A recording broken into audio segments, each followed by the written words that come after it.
შემოგვერთდა წმინდა 100.000 მოწამის სახელობის ტაძრის წინამძღვარი დეკანოზი ლუკას უპატაშვილი. დილამშვიდობის მამულ ლუკა დაგლოცეთ. დილამშვიდობის მოგესალმებით ღმერთმა დაგლოცოს. მამულ ლუკა, ჩვენი თემა მეტად საინტერესო არის თუ რას ეძებს და რას უნდა ეძებდეს რეალურად ადამიანი ეკლესიაში.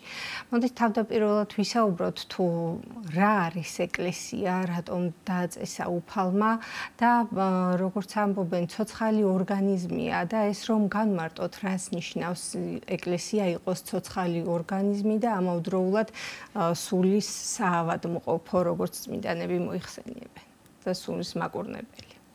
პირველ რიგში მოქმედებს ღმერთი და ეს ღმერთის შემოქმედებაა. მოქმედებს ღმერთი. ადამიანები კი არ მოქმედებენ. მოქმედებს ღმერთი. და სწორედ ეს უნდა შენიშნოს ადამიანმა, რომ მოქმედებს ღმერთი. ძველად მაგალითად ტაძრები ძირითადად ბაზილიკის ფორმის იგებოდა და ეს არის ფორმა არის აღებული არქიტექტურული ფორმა ხომალდისგან, გემისგან. გავს ხომალდს, ნოეს კიდობანს, გემს, წყალში რო არის ძირება, ისეთი კონსტრუქცია და იგულისხმება, რომ ეს არის ხომალდი, ეს არის ერთადერთი გარდარჩენის საშუალება ადამიანისათვის, თუ ის მაგალითად ზღვაშია, ოკეანეშია. რაც არ უნდა კარგი ცურვა იცოდეს, რაც არ უნდა ჯამთელი იყოს, ვერ გადარჩება თუ ხომალდზე ვერ მოხვდა, თუ გემზე ვერ მოხვდა. და სიმბოლურად ეს მინიშნება წმინდა ეკლესიისგან, რომ ესე იგი ადამიანმა თავი უნდა გადაირჩინოს. და მე პირადად და ბევრს უგრძნია, მონათულურიც არ ვიყავი მე მაშინ. ტაძარში რო შევდივდი, საოცარი სიმშვიდე მიპყრობდა ხოლმე. რაღაცა არაბუნებრივი იყო. ყველგან შეიძლება სიმშვიდე განიცადო, მაგრამ ტაძარში რო შევდივდი, სულ სხვა იყო. დღემდე ესე მაქვს მე და ეს მადლია, იქ ღმერთი გელოდება, ღმერთთან ურთიერთობისთვის არის ტაძარი, სხვანაირად რო ვთქვათ. ღმერთთან ურთიერთობა ახლა ყველგან შეიძლება, მაგრამ ტაძარი ეს არის უფრო კურთხეული ადგილი, ღვთისგან დაცული ადგილი. ნაკურთხი ტაძარი ეს არის ღვთისგან დაცული ტაძარი, რომელსაც მფარველი ანგელოზი ევლინება და ეს არის აბსოლუტურად განსაკუთრებული სივრცე.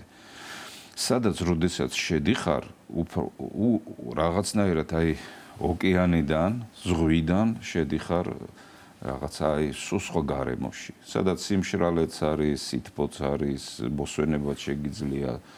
ქართველები რო ვიტყვით, სული რომ მოითქვა, ეს შეგიძლია. მოითქვა სულს და გამოხვალ და მე ისე უნდა ესე იგი ღვთის მოსაწონად და შენს სასიხარულოდ უნდა მოაწყო შენი გარემო და რა თქმა უნდა სხვის სასიხარულოდ. თუ ახლა ღმერთის მოსაწონია შენი ცხოვრება და შენს გულს უხარია და სინდისი ასე ვთქვათ დამშვიდებული გვაქვს, ნიშნავს რომ სხვისთვისაც სათნოა და კარგია და ნაყოფიერია შენი ცხოვრება. ეს უნდა შეძლოს ზოგადად ადამიანმა და მოკლედ რო შევაჯამოთ, ტაძარი ეს არის ადგილი, სადაც ჩვენ შეიძლება შევხვდეთ ღმერთს.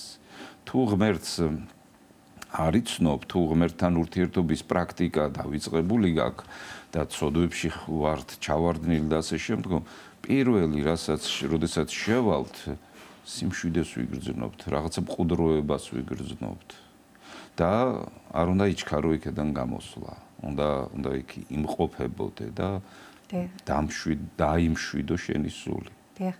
მამა ლუკა, ზოგ შემთხვევაში შეიძლება თქვენს გაგეგონიათ მსგავსი დამოკიდებულება, რომ თითქოს ეკლესიაში ყოფნით გარკვეულწილად თავისუფლება იზღუდება, მორჩილებას ითხოვს ეკლესია მოძღვარი, ჩვენს დარწმუნება და აქედან გამომდინარე, ზოგი თითქოს ამით უპირისპირებს, ასე ვთქვათ, ეკლესიაში სიარულს, რომ თავისუფლება ეზღუდება. რეალურად განვმარტოთ თუ რას ნიშნავს მორჩილება და რას ნიშნავს ქრისტიანული გაგებით თავისუფლება. მორჩილება ამ შემთხვევაში იგულისხმება ღმერთის მორჩილება. სხვანაირად რო ვთქვათ, სიკეთის მორჩილება, სხვანაირად რო ვთქვათ, სიხარულის მორჩილება. ადამიანი ისე უნდა იცხოვროს, რომ მის ცხოვრებაში სიკეთეს და სიხარულს, პირად სიკეთეს და პირად სიხარულს, გნებავთ ბედნიერების უმაღლეს დონეს ნეტარებას ჩვენსას, ხელი არ შეეშალოს. ამიტომ უნდა ვიყოთ ჩვენ სიკეთის მორჩილი, უპირობოდ მორჩილი, თორემ ცოდვაც ითხოვს ჩვენგან მორჩილებას. ცოდვა ითხოვს მორჩილებას. აბა ვთქვათ რაღაცა ცოდვას ხარ მიჩვეული, ვთქვათ რაიმე ცოდვას და აბა ეცადე და უარი თქვი ამ ცოდვაზე. საშინელი ბრძოლები დაგეწყება, საშინელი დისკომფორტი, იმიტომ რომ ის ნამდვილ მორჩილებას კი არ ითხოვს, ის ითხოვს მონობას შენგან. და ესე იგი ცოდვა და დემონური სამყარო შენგან მონად გაქცევს შენ, მაგრამ სიკეთისა და სიხარულის და სიმშვიდის მორჩილება შენ პიროვნებად გაქცევს. ამიტომ სხვაობა ძალიან დიდია. ჩვენ და ხშირ შემთხვევაში დემონი ადამიანს თავისუფლებაში მყოფობას წარმოუდგენს როგორც აი ესე იგი მონობას. აი მაგალითად როგორც 60-ში ევა 100-აც თუნა ეშმაკმა რომ მართლა გითხრათო ღმერთმაო რომ ეს არ უნდა გააკეთოთო და ესე იგი მართლა შეგიზღუდათო თავისუფლებაო და კიო აბა შემიზღუდა თავისუფლებაო და ადამიანი რომელიც ესე იგი საც უნდა ცოდვის ჩადენა და მას ესე იგი მოუწოდებენ რომ არ ჩაიდინოს ამას შეზღუდვად აღიქვამს იმიტომ რომ ცოდვა წარმოუდგენია ბედნიერებად. ნუ როგორც ეს ევას მოუვიდა, როგორც ადამს მოუვიდა და როგორც თითოეულ ჩვენთაგანს მოსდის. ეს არ არის მარტო იმ დროს მომხდარი უბედურება. ეს უბედურება ეხლაც ხდება. და ეს უბედურება პირადი ადამიანმა არ უნდა დაუშვას. ანუ მან უნდა შეზღუდოს თავისი თავი. ნუ როგორც ერთი ფილოსოფოსი ამბობს, ადამიანის ყველაზე მნიშვნელოვანი თვისება ეს არის თავშეკავების უნარიო. აი თავშეკავების უნარი სხვანაირად რო ვთქვათ, არის თავისუფლება. როდესაც შენ გაქვს უნარი თავი შეიკავო. ეხლა მაგალითად თუ მძღოლი დადის თუ კარგი არის, თუ კარგი მძღოლია და მანქანას კარგად ატარებს, ანუ უხიფათოდ და უავარიოდ, ნიშნავს რომ ეს ძალიან ყურადღებიანი მძღოლია და ძალიან ესე იგი როგორც მოუნდება ისე კი არ ატარებს, როგორც საჭიროა ისე ატარებს. და მრავალ საფრთხეს ააცილებს ის თავის თავსაც და სხვასაც.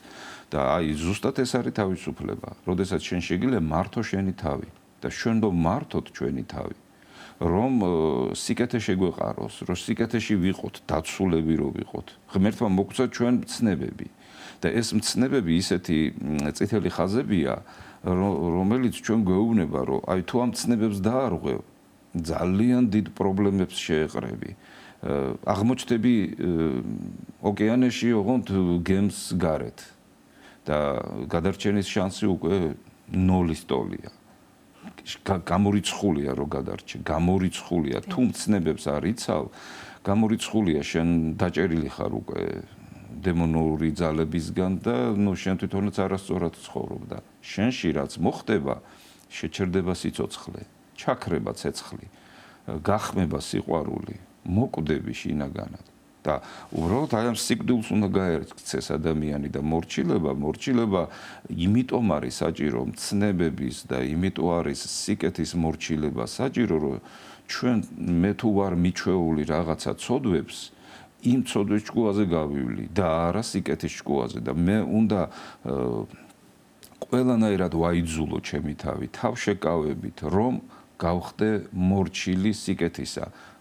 მაგალითად შეიძლება იყოს მდგომარეობა რომ მე არ მიყვარს სიკეთის კეთება, მე მირჩევნია ცოდვის ჩადენა, მაგრამ მე უნდა გავხდე სიკეთის მორჩილი, აი ჩემი ნების საწინააღმდეგოდ. ანუ ეს ლოგიკა შინაგანი სწორედ ამაშია, რომ მე ბოროტებას დავახციო თავი და სიკეთის თავიდან მორჩილი გავხდე, ანუ ჩემი ნების საწინააღმდეგოდ ვიყო მორჩილი სიკეთისა და მე უკვე მოვიპოვო თავისუფლება. აი ნუ მაგალითად როგორც შეიძლება თუ მე მათემატიკის სწავლა მინდა, ეს არ არის თლაც სასიამოვნო პროცესი. სწავლის ძირი წარი არის, როგორც ამბობს დავით გურამიშვილი და ესე იგი ძნელია ეს ადვილი არ არის, მაგრამ შენ აიძულებ შენს თავს, რომ რაღაცა მორჩილი გახდე შენი მიზნის. და თუ ამას წარმატებით შეასრულებ, ნუ გახდები მათემატიკის მცოდნე, შეიძლება მათემატიკოსიც კი გახდე. კენწეროში გატყილდები. ხო, მე რა თქმა უნდა რომ შედეგს რომ მიაღწევ, ძალიან დიდი ბედნიერებაა.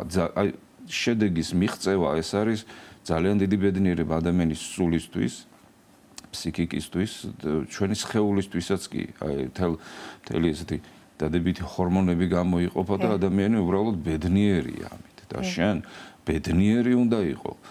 ცოდვა იწვევს კმაყოფილებას.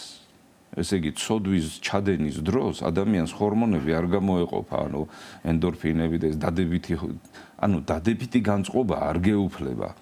გეუფლება კმაყოფილება, რომ რაღაცა აი ვთქვათ, გინდა გინება და შეიგინე და დამშვიდდი. გინდა ბევრი ჭამა შეჭამე და დაკმაყოფილდი. მაგრამ ბედნიერი არა, სიხარული არა, არც მშვიდობა არა, არაფერი კარგი. და ამას მერე ხვდება ადამიანი, როგორც დოჩანაშვილი ამბობს ერთ-ერთ მოთხრობაში, რა ბითურიც იყავი, ის ბითური რჩები ცოდვის ჩადენის შემდგომ. არაფერი კარგი არ ხდება და არ უნდა გააბითურო შენი თავი. ბრიყვი ხო არა ხარ, სხვანაირად უნდა იცხოვრო. შენ ხარ ადამიანი და ადამიანის წარმომავლობა ეს განსაკუთრებულია. ჯერ ერთი ჩვენ ადამიანის შთამომავლები ვართ, ამიტომ ვართ ადამიანები და ადამი კიდე ღმერთმა შექმნა. მაგრამ ძალიან მნიშვნელოვანია ჩვენში ფიზიკური სხეულითაც ჩვენ ღმერთმა შექმნა, მაგრამ თავარი სულია ჩვენში და ეს სული ღმერთმა შთაგვბერა. კი არ მოიგონა რაღაცა სული და ის კი არ ჩაგვბერა ღმერთმა. აი როგორც მოსეს აქვს დაწერილი, თავისი სული შთაგვბერა ჩვენ. ესე იგი ჩვენ ვართ ნაწილი ღვთისა. თუ ჩვენ ღმერთთან კავშირი არ აღვადგინეთ და გემს გარეთ აღმოჩნდით, ჩვენ სიხარული და სიმშვიდე არაფრით არ გვექნება. მამალობა წეგან როგორც ვთანეთ ღმერთთან ურთიერთობა ნებისმიერ ადგილას არის შესაძლებელი ხომ თავისთავად როდესაც წამს გჯერა. ასეთი დამოკიდებულებაც არის ადამიანების მხრიდან, რომ ეკლესიაში სიარული აუცილებელი არ არის, მაშინ როდესაც მე შემიძლია ვთქვათ იგივე სახლში ხატებთან სანთელი დავანთო და შევთხოვო უფალს, მას ვესაუბრო და მქონდეს პირადი კავშირი. ესეც აუხსნათ მაყურებლებს თუ რაში ეხმარება ეკლესია ადამიანებს და გარდა იმისა, რომ გვასწავლის უფლისაკენ სავალ გზას, ერთობა იქმნება ამ დროს და ამის განმარტებაც რომ მივცეთ მაყურებლებს, თუ კიდევ რა შეისწავლიან და რა ისწავლება. რის დასწავლა შეძლებენ ტაძარში? ლოცვის თქმა ყველგან შეიძლება და ყველგან უნდა ილოცოს ადამიანმა. სანთლის ანთებაც სახლშიც შეიძლება, ტყეშიც შეიძლება, ნათლობა მდინარეშიც შეიძლება, ჯვრის წერაც შეიძლება, ნებისმიერ ადგილას, სადაც საღვთო სული გაკურთხებს შენ, სადაც წმინდა ადამიანისგან გადმოვა შენზე მადლი საღვთო. რისთვისაც შენდებოდა ტაძარი და რისთვისაც აშენდა, ეს არის ზიარება. პირველად ქრისტიანები იკრიბებოდნენ წმინდანთა საფლავებზე. და იქ ხდებოდა ძღვენის შეწირვა და იქ ეზიარებოდნენ ქრისტიანები. ვიცით თქვათ რომის ისტორიები, რომ კატაკომბებში იყვნენ. იმიტომ რომ 10 დიდი დევნა იყო ქრისტიანების და სადაც ნახავდნენ ქრისტიანებს, ხოცავდნენ, იმიტომ რომ იმპერიის საწინააღმდეგო იდეოლოგია იყო ეს და იმპერიის ნგრევას უწყობდა ხელს. ასე ფიქრობდნენ იმპერიის თავში მყოფი ადამიანები. და ქრისტიანები, მაგრამ როგორც ვთქვით, პირველად იკრიბებოდნენ წმინდა ადამიანის საფლავზე, იმიტომ რომ წმინდა ადამიანის სული წმინდითაა სავსე და მისი საფლავით სული წმინდის სამყოფელია, ასე ვთქვათ. და ქრისტიანები სწორედ იკრიბებოდნენ, მაგრამ იქ ალბათ ამინდის პრობლემა, იქ მერე თავშეყრის პრობლემა, იქ ვთქვათ მერე სხვადასხვა დროა, ხან ცხელა, ხან ცივა, ხან თოვს. ბუნებრივია ჩამოყალიბდა მერე ტაძრის მშენებლობის კულტურა და ტრაპეზში ჩაბრძანებულია წმინდანის ნაწილი. ანუ სიმბოლურად ისევ წმინდანის გარშემო ვიკრიბებით. ადამიანისა, რომელიც საღვთო მადლით არის სავსე და ჩვენც გვავსებს ამ მადლით. ზიარებითაც შეიძლება რომ სხვაგან გაზიაროს სასულიერო პირმა, თქვათ საავადმყოფოში, ციხეში, სახლში ავადმყოფობის დროს, მაგრამ აი შემოკრებას, წმინდანთან შემოკრებას ძალიან დიდი მნიშვნელობა აქვს. წირვის დროს არის სპეციალური ლოცვა, რომელსაც სასულიერო პირი საიდუმლოდ კითხულობს, ანუ სხვას არ ესმის ეს და ღმერთს თხოვს, რომ ანგელოზნი შემოვიდნენ ჩვენთან ერთად. რომ როგორც აი სასუფეველში ადიდებენ ანგელოზები ღმერთს, რომ ჩვენც ასე ვადიდებდნენ და ჩვენც რომ ანგელოზებთან ერთად ვადიდებდეთ ღმერთს და ჩვენც რომ ანგელოზებისგან ვისწავლოთ თაყვანისცემა ღვთისა და დიდება ღვთისა და გალობა ღვთისა. გალობა ეს არ არის ფიზიკური გალობა, პირველ რიგში ეს არის, როცა გულს უხარია. და აი ეს გულის სიხარულთან, ახლა შენ მარტო რო ილოცებ, შენ მარტო ხარ ღმერთთან ერთად განმარტოებული. მაგრამ როდესაც კრებულთან ერთად იკრიბები, მე მქონია შემთხვევა, რომ ხანდახან ბევრჯერ რომ აი ვთქვათ უენერგიოთ ხარ, უხასიათოთ ვარ, რაღაცა თითქოს რაღაცა ვერ არის ისე, აი და მივსულ ვარ ტაძარში და რომ დამინახია ღმერთის მოყვარე ამდენი ადამიანი, გული აღფრთოვანებულა და მათთან ერთად მე ხანდახან ვარ უენერგიოთ, აი სანაცვლოდ ღმერთი იმას აძლევს ენერგიას, მისგან ჩემზე გადმოდის ეს სიხარული და კრებულს რაიმე კეთილ, რაიმე შვენიერ, არამედ ძმათა ერთად დამკვიდრება, ეს არის ყველაზე დიდი სიკეთე, როდესაც შენნაირ ადამიანებთან ერთად, ну, მე საუკეთესო მდგომარეობას გულისხმობ, როდესაც შენ ღმერთის მეძიებელი ხარ და შენ ღმერთის მეძიებელ და მოყვარე ადამიანებთან ერთად იკრიბები, აი, უფალი ამბობს, რომ სადაც 2 ან 3 ჩემი სახელით ახართო, მეც თქვენთან ავარო და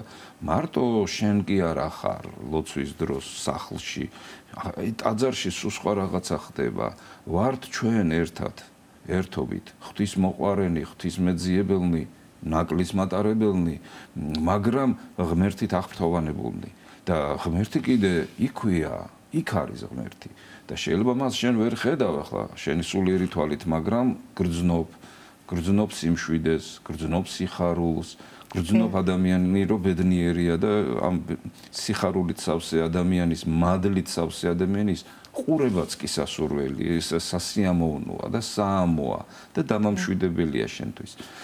და ესე იგი ჩვენ ტაძარში არა მარტო ვეზიარებით, რაც ყველაზე მთავარია, არამედ ხვდებით ჩვენნაირ ადამიანებს და მათ და არა მარტო ადამიანებს, ანგელოზებს. ჩვენ შეიძლება პირველ ეტაპზე სანამ ვნებებისაგან განვიწმინდებით, შეიძლება ვერ ვხედავთ სულიერ სამყაროს, შეიძლება ვერ ვხედავთ გარდა იმისა, რასაც ჩვენი თვალები ხედავს ფიზიკურად, მაგრამ მოვა დრო, როდესაც შენ ქართულად ვიტყვი გულის ყური გულის ყური გექნება, გულიდან შეგეძლება რომ გულის თვალი გექნება, რომ იხილო რაღაცა ის, რომელიც თვალით უხილავია. აი სიკეთე ზოგადად თვალით უხილავია.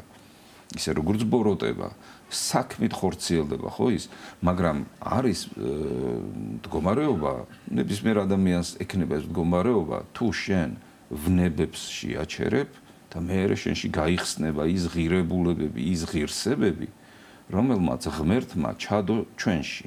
და ღმერთმა რაღაცა კი არ, სხვა რამე კი არ მოიგონა და ის კი არ ჩადო ჩვენში. მაგალითად როგორც პირუტყუს, მცენარეს, სხვანაირი სიცოცხლე აქვს მიცემული მას. ჩვენ ღმერთმა თავის ხატად შევქმნა და მისი მსგავსი უნდა ვიყოთ ჩვენ კიდეც. მამა ლუკა, როგორ უნდა დავიცვათ თავი გარეგანი ეკლესიურობისგან, თუ შეიძლება რომ განმარტოთ ეს, იმიტომ რომ ზოგჯერ არის ხოლმე რომ თითქოს უფრო ჩვევად ვაქცევთ იმ ყოველდღიურობას, ვთქვათ, იგივე ტაძარში მისვლას, დგომას ტაძარში, მაგრამ შეიძლება ამ დროს გარეგნულად ჩვენი ქვიმყოფებოდეთ, მაგრამ გონებით სულ სხვაგან ვიყოთ, ხო? და აი ეს განმარტოთ, როგორ შეიძლება რომ ამისგან თავი ავარიდოთ. ეს ძალიან მნიშვნელოვანია და ნუ შეიძლება ითქვას ცენტრალურია სათქმელად. ქრისტე, როდესაც იოანემ მონათლა, ნათლის ღების საიდუმლო ვიცით და მერე როდესაც ქრისტე მიდიოდა, მან თავის მოწაფეებს უთხრა, აჰა, ტარიგი ღვთისა. ანუ ეს მიანიშნა, რომ ასრულდა ძველი წინასწარმეტყველება, რომ ღმერთი განხორციელდებოდა. და მე ხდება და მე მინდა რომ აი განსაკუთრებულად ესე იგი გავიხსენო რა ხდება ამ დროს და ანდრია და იოანე შემდგომში მოციქულები, ანდრია პირველწოდებული და იოანე მახარებელი მიყვნენ, იოანე ნათლისმცემლის მოწაფენი იყვნენ და მიყვნენ უფალს. მიყვებიან ახლა უფალს და წარმოვიდგინოთ ფიზიკური სიტუაცია. ქრისტე არავინ არ იცის ვინ არის. ერთი იოანე იცის. ღვთისმშობელმა იცის. იოსებ დამწინდელმა იცის. რომელთაც ანგელოზებრივი გამოცხადებები ჰქონდათ და ეს საოცარი ცოდნა ჰქონდათ. და ესე იგი წარმოვიდგინეთ მიდის ქრისტე ყველასთვის უჩინარი ვიღაცა დურგალი არანაირად გამორჩეული თუმცა მშვენიერესი შესახედად და მიდის და მაგრამ ჩვენ ხო ვიცით ადამიანები უფრო შინაგან მშვენიერებას კი არ აქცევენ ყურადღებას გარეგნულ რეგალიებს უფრო აი თან გომარეობებს და ამ შემდგომ მაშინაც ასე იყო და ეხლაც ესეა მაგრამ აი ამ ორმა საოცარმა ადამიანმა მიიღეს ცოდნა რომ ეს არის ღმერთი განხორციელებული ღმერთი და მისდევენ უკან ვერც მიდიან ახლოსთან ქრისტე მიდის წინ და ვერ გააჩერეს წინ ვერ გადაუდგნენ და მიყვებიან უკან მიყვებიან და ქრისტე წინ მიდის ორი მოციქული უკან მიყვება ვერც მოსშორდნენ და ვერც მივიდნენ მასთან აი ასეთი კრძალვა აქვთ შინაგანი და ამ დროს ქრისტე ტრიალდება და ყველაზე ძლიერ კითხვას სვამს რას ეძებთ ეკითხება მას რას ეძებთ და ეს ძალიან დიდი კითხვაა და შენ თავს უნდა კითხო როგორც ქრისტიანმა რას ეძებ და ქრისტემ კითხა რას ეძებ ანუ ხელ ქართულ გრამატიკაში რო გადავიდეთ ეს უსულო საგანს ეძება რას ეძებ თქვა ჭიქას ეძებ წყალს ეძებ სიხარულს ეძებ წარმატებას ეძებ პატივს ეძებ მოციქულებმა სხვა პასუხი გაცეს რაბიო სად იყოფებიო ესე იგი მომენტალურად თქვეს თავისი გულიდან რომ ჩვენ რამეს კი არ ვეძებთ შენ მოძღვარო სად ხარ რომ შენთან მოვიდეთ ესე იგი რამეს კი არ ეძებენ ვის ეძებენ ანუ უსულო რამეს კი არ ეძებენ პატივს დიდებას ჯანმრთელობას ფულს წარმატებას ან ასე შემდგომ ამას კი არ ეძებენ თვითონ ღმერთს ეძებენ აი ეს იყო პასუხი და ჩვენ ზუსტი პასუხი უნდა გავცეთ აი ეკლესიაში რომ მივდივართ ვის ვეძებთ თუ რას ვეძებთ თუ რამეს ვეძებთ რაიმეს ну შეიძლება მივიღოთ პატივიც თქვა თუ მე მოძღვრობა იმიტომ მინდა რომ პატივი მივიღო ну მივიღებ ამ პატივს და მე დავრჩები უღმერთოდ მივიღებ რაღაცა მდგომარეობას და მეც ვერაფერს ან თუ ჯანმრთელობას ვითხოვ შეიძლება ღმერთმა დამეხმაროს და აღმადგენიოს ეს ჯანმრთელობა ну მე შეიძლება წავიდე როგორც მრავალი 1000 შემთხვევა არის ეს წმინდა წერილში ანუ სახარებაში და თუ შენ ღმერთს ეძებ აი ზუსტად ამისთვის არის შექმნილი ეკლესია რომ შენ ღმერთი იპოვო ესე იგი შენ ქრისტეს კითხვა რას ეძებთ შენ უნდა უპასუხო ქრისტეს რომ მე რამეს კი არ ვეძებ უფალო მე შენ გეძებ და შენ უნდა იპოვო ღმერთი აი იყო შემთხვევა როდესაც მაცხოვარმა 1000-ობით კაცი პურით დაანაყრა ესე იგი 5 პური და 2 თევზი ისე გაამრავლა რომ ეყო 5000 მამაკაცს თვინიერ დედებისა და ყრმებისა ანუ იქ მანდილოსნები და ბავშვები და ისინი რო იანგარიშო ალბათ 20000 კაცამდე იყო რომელთაც 5 პური და 2 თევზი ისე ეყო რომ რამდენიმე გოდორი დარჩათ კიდე მორჩათ და ეს ხო არალოგიკურია ესეთი სასწაული მოხდა და მერე ქრისტემ ამის მერე დაიწყო ქადაგება რომ თქვენ მე იმიტომ ეძებთო რომ პური ჭამეთ და გაძეხითო და ეხლა ეძებთ კიდე რომ აი სასწაულები და ადამიანი მიდრეკილია რომ აი მოდი ხმე კომფორტულად დავჯდები და ერთი აბა მანახე სასწაულები რაღაცა მოიქეცი იქადაგე კი ბატონო გამკორნე ისე სიხარული ქრისტემ ისეთი რაღაცა იქადაგა მერე რომ მე ვარო პურიო მე უნდა მიმიღოთო თქვენო თორე საჭმელი კი არა საჭმელი არ მოგაკლდებოდო ჩიტებს არ აკლია საჭმელი და ცხოველებს და ადამიანს მით უმეტეს საჭმელი კი არ ეძებოთო მე მეძებოთო ეს ვერ მიხვდნენ რომ მე ვარ პურიო და ვინც არ შეჭამს ჩემ ხორცსო და ისო სიცოცხლე არ ექნება თავის თავშიო და რაღაცა ვერავინ ვერ გაიგო მათ შორის მოციქულებმა მაგრამ იმ ადამიანებმა 1000-ობით ადამიანმა მიატოვა ქრისტე წავიდნენ და მე პეტრე ეუბნება უფალს რომ უფალო ასეო ნუქადაგეფო ასე ნუქადაგეფო ხალხს არ ესმისო და ქრისტე ეუბნება თუ გინდათო თქვენც წადითო და პეტრე პასუხობს, სად წავიდეთო, შენთან არის სიცოცხლეო. ესე იგი, თუ სიცოცხლეს ეძებ, თუ სიხარულს ეძებ, თუ სიყვარულს ეძებ, ღმერთთან ერთობას იპოვი და თუ ამას არ ეძებ, ვერსად ვერ იპოვი. გმადლობთ მამა ლუკა, უგრუნესი მადლობა მოგზაურობისთვის და როგორც ყოველთვის საინტერესო საუბრისთვის. თქვენ კი შეგახსენებთ, რომ სტუდიის სტუმარი გახლდათ წმინდა 100.000 მოწამის სახელობის ტაძრის წინამძღვარი დეკანოზი ლუკა სუპატაშვილი.